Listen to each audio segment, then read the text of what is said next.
පින්මද පුතුන් 100ක් ලැබුවත් නිසරු ගුණ නැන බෙලෙන් යුතු පුතුමය ඊතාගරු.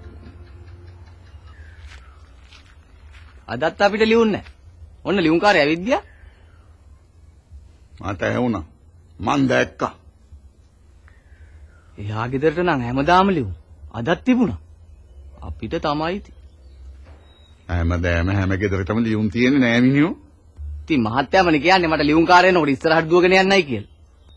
මං එහෙම කියන්නේ අර ලියුම් පෙට්ටිය අගුල කැඩලා හින්දා. පාර යන්නේ නෙවුම් හුඹක් දැක්කත් අත දාන්න. කාලෙකින් සැම්සන් මහත්තයාගෙනුත් ආරංචියක් නෑ නේද? උඹට මොකටද ඒකේ වග? උඹ සැම්සන් මහත්තයාව සුදුද කළුද කියලාවත් දැකලා තියෙනවද? නෑ මං ඉතින් කිව්වේ මහත්තයා ඉතින් නිතරම කතා කරන්නේ සැම්සන් මහත්තයා ගැන්නේ. අඩු ගානේ මොකද්ද? මේ ජොනියෝ තීරමක් නැති කතා කරන්න එපා හොඳේ. නෑ මම මේ කියන්න හැදුවේ මහත්තයා. මොකද්ද මං කියන්න හැදුවේ? උඹ කිව්වට සැම්සන්ට ලියුම් ලියලී ඉන්න වෙලාවක් නෑ. මිනිහා මේ වෙලාවට පාඩම් කරනවා ඇති හොඳටම. කොහොමත් මිනිහා ඔය පල් හැලි ලියලිය නිකන් කාලේ නාස්ති කරන්න කැමති නෑ. මිනිහා වතාවක් මට පෝස්ට් කාඩ් එකක් එවුවා. ලන්ඩන් වල පික්චර් පෝස්ට් කාඩ් එකක්. මොනවද ලියලා තිබුණේ? ඊයේ හිම වැටෙන්න පටන් ගත්තා. අදත් හිම වැටුණා. හෙටත් හිම වැටෙයි. දැන් නම් මෙහෙ ඉන්න බැරි තරම් හීතලයි. එච්චර.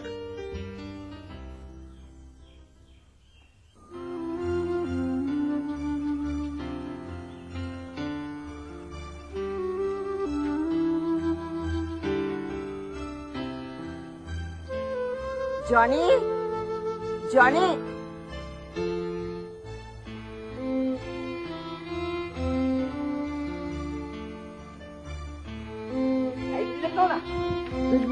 Good morning.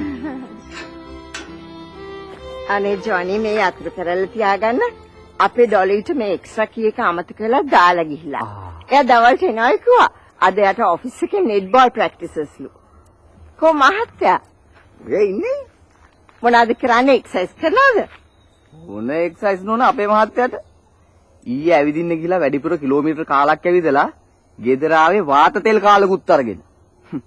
මේ වයසට කරන්න බැරි එක්සර්සයිස් කරන්න ගිහිල්ලා කොයි වෙලාවක හරි පාරක් අයිනේ කාලක්‍රියා කළා තමයි නවතින්නේ.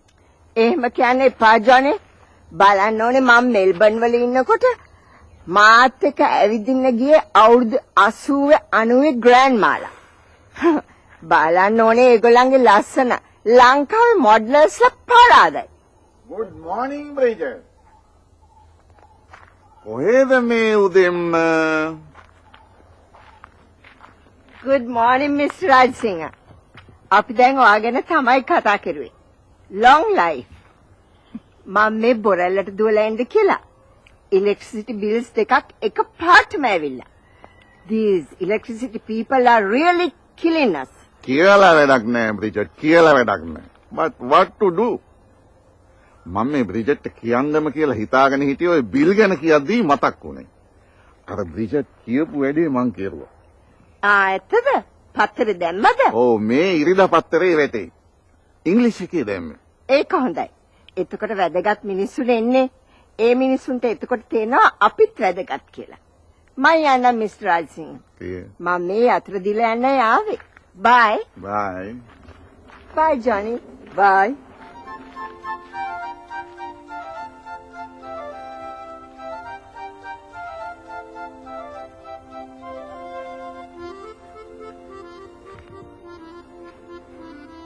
අපේ බ්‍රිජට් උන රස්සාවක් නොකරුවට මොකද? කොයි වෙලේ වැළුවත් ගමනේ අනුන්ගේ ඉටිගෙඩි වලින් අපිට වැඩක් නැහැනේ ජොනි. උඹ මේ වැඩක් බලාගන්න.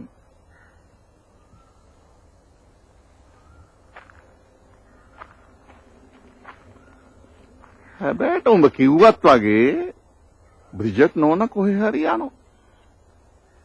ඔය බිල කවුරු හරි ළමෙක් අතේ අරින්න තිබුණා. හැමදාම දවසට දෙතුන් සැරයක් බ්‍රිජට් නෝන කොහේ හරි යනවා. ඒ යන පාරට ඇඳුනුත් මාරු කරනවා.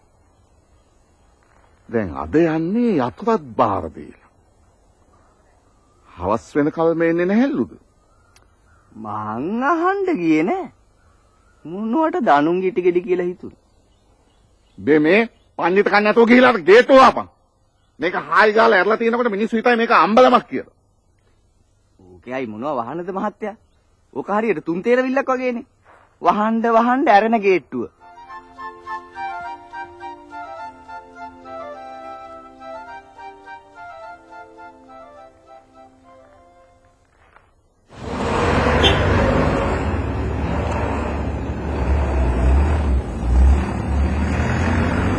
යාළුවා මේ අරණ පාරට කොහොමද යන්නේ? නෑ.